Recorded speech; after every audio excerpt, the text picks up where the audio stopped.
Hello, everybody. We're learning about applying the strategy, and we're going to do a question or a few questions.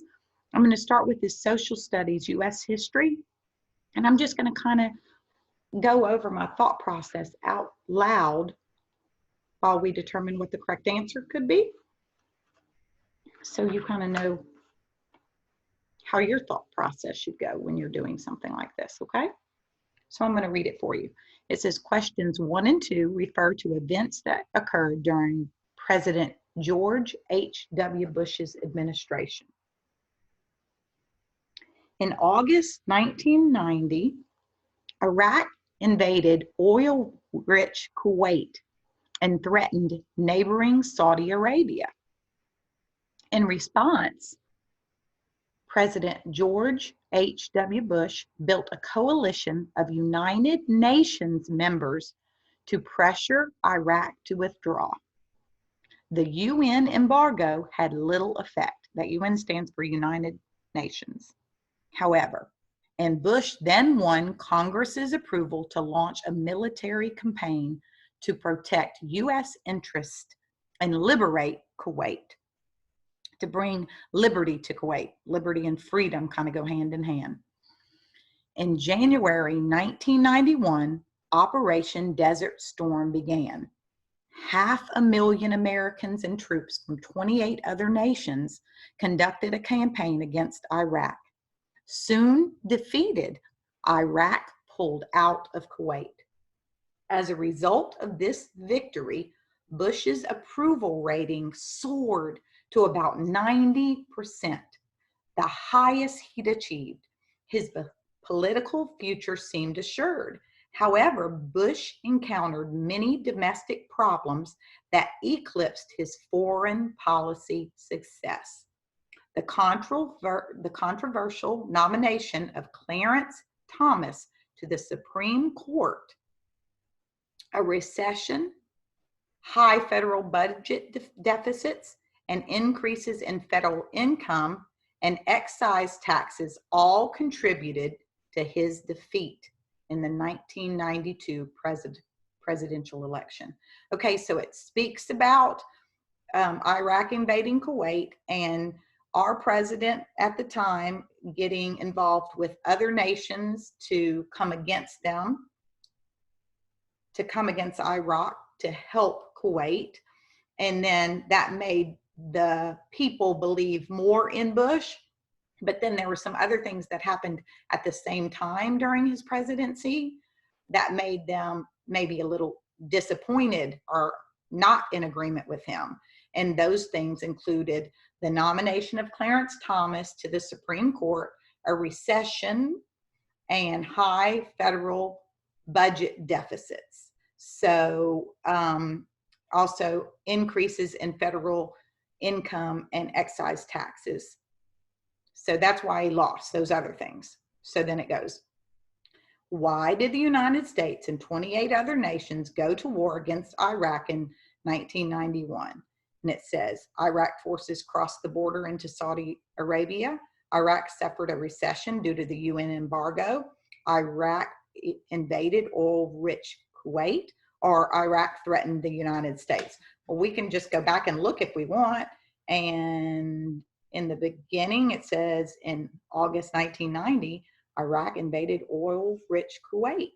So when we ask that answer, why did the United States and 28 other nations have to go to war against Iraq? And the whole reason was because Iraq invaded oil-rich Kuwait, right? Okay, so with that, we're going to see about number 2, okay?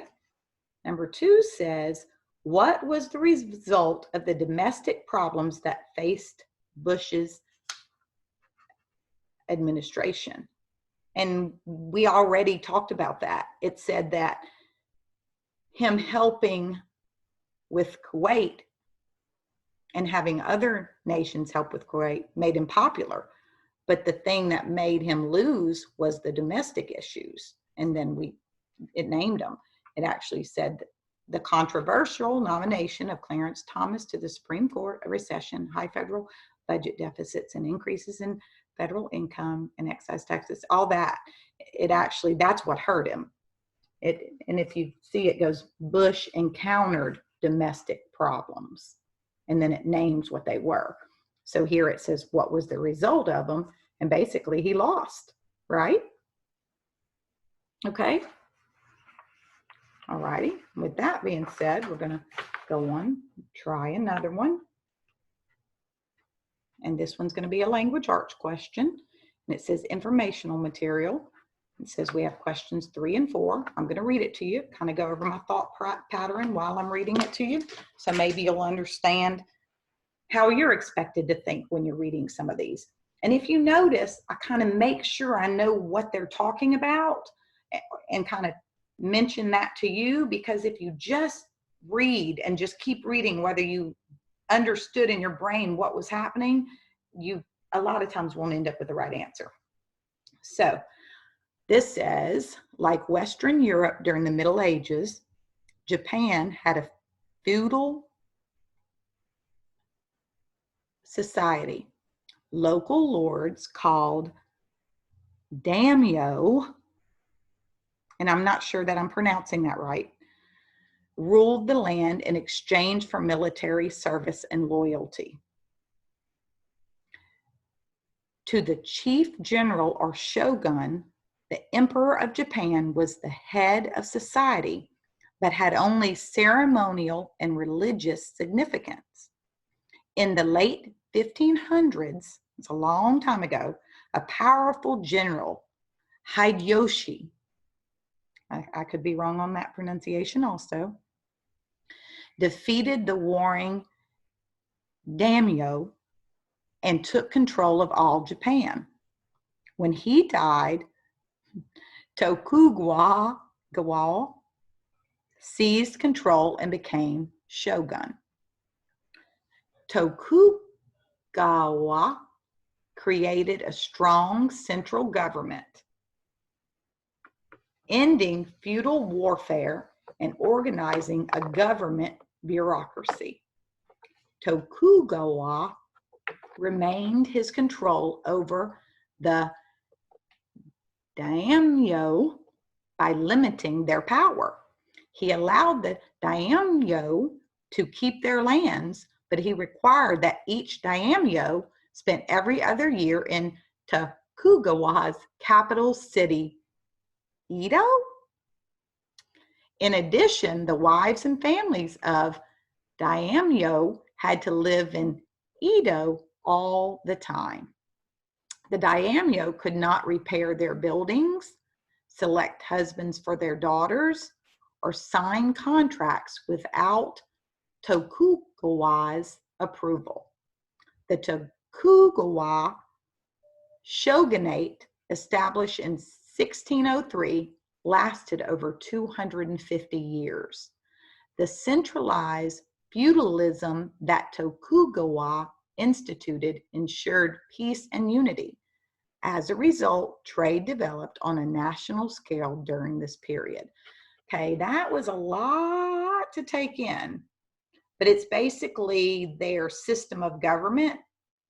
And at first, it sounds like the daimyo were kind of like in charge and they were ruling the land, okay? And then the emperor was the head, but kind of like in title only. He didn't have a lot of power. He just had a title. And they had some ceremonies or religious significance that showed, you know, maybe showcased him, but he didn't really have a lot of power or authority. But then that general, he defeated and he took control. And then that daimyo also died. So Tokugawa became the shogun. And I would say, you know, he just kind of became the boss and power of it all. So then he created his own government and he didn't follow the rules as they had done before. And then he although there was still going to be another daimyo, their power was limited. They didn't get to be the boss of everything.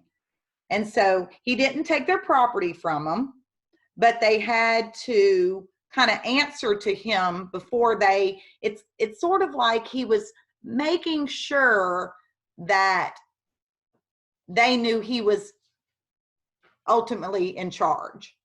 They had to check in with him before they did things. And by keeping the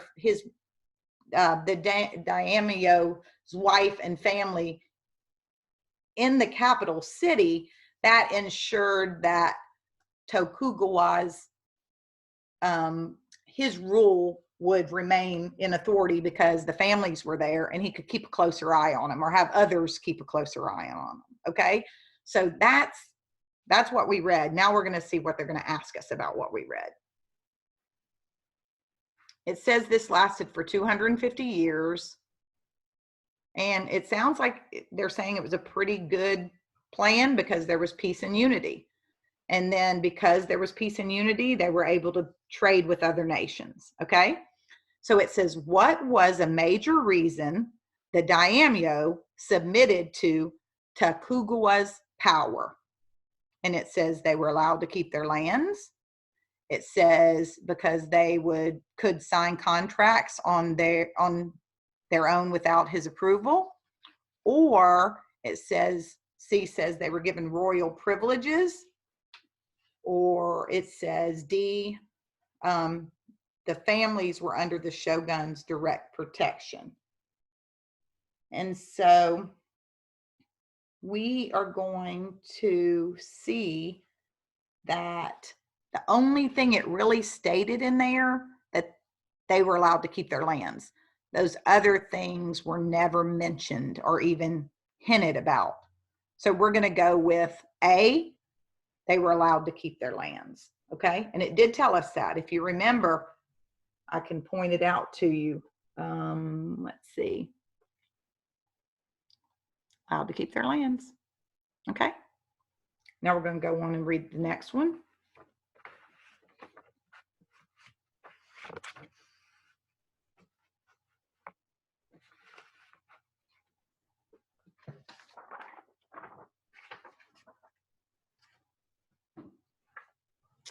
What was the result of the peace and unity that Japan enjoyed during the Tokugawa era?